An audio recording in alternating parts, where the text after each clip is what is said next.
I'm Robert Bell. We're here at CommunicAsia 2013 speaking with thought leaders about key trends in the Asia-Pacific region. Here's what one of them had to say about the developments shaping our industry today and in the future.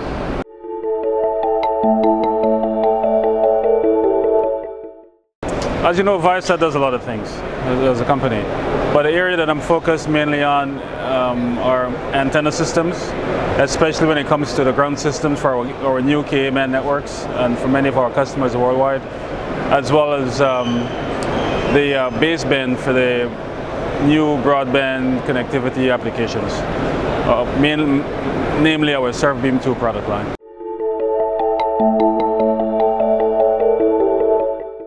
The Asia-Pacific region in general is very interesting in terms of the type of customers we see here. We have a lot of legacy customers here from the ViaSat days. Traditionally, we used to be, at least the division that I came from used to be a ViaSat-centric division. We sold a lot of our ViaSat product lines here, a lot of antenna systems here, but mainly on the CKU band type stuff for broadcasters mainly. So we're still seeing a lot of that business. The ViaSat business is still a very thriving business here.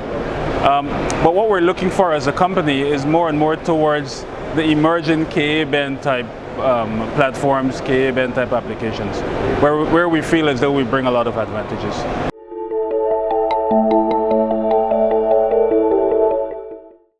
I think one of the main things that we're looking at, especially when it comes to Ka-band systems, we have, as a company, we're looking more and more at the economics of getting bits to the customer. And I think that's the whole impetus behind our high throughput satellites.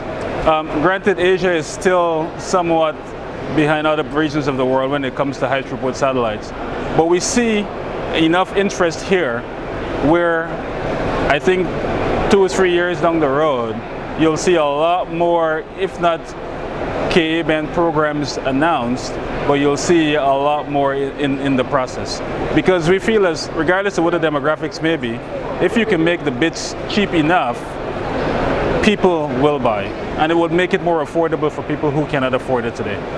So I think that's the big drive behind why we think high throughput satellites at Ka-band is the wave of the future.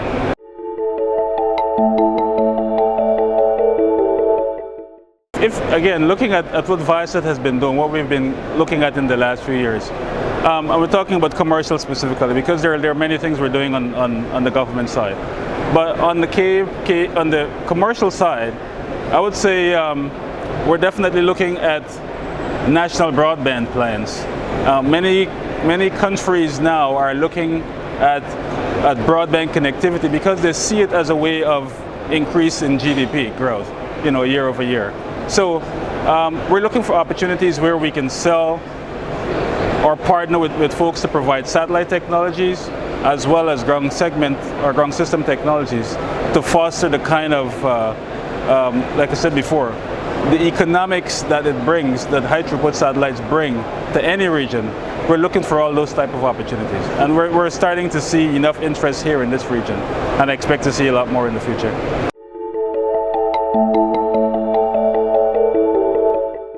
As you know, ViaSat is unique in many aspects, but there are also other initiatives that are in the works today. So by 2016, you'll have companies like O3B, which is going to be launched next week. They'll be providing services in some areas at Ka-band, very high throughput. Intelsat has a play, and others.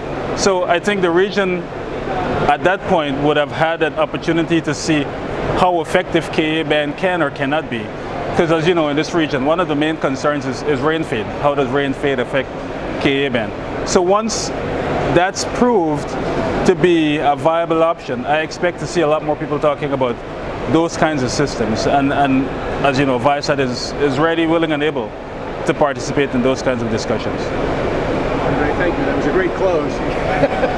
You're welcome. Well done.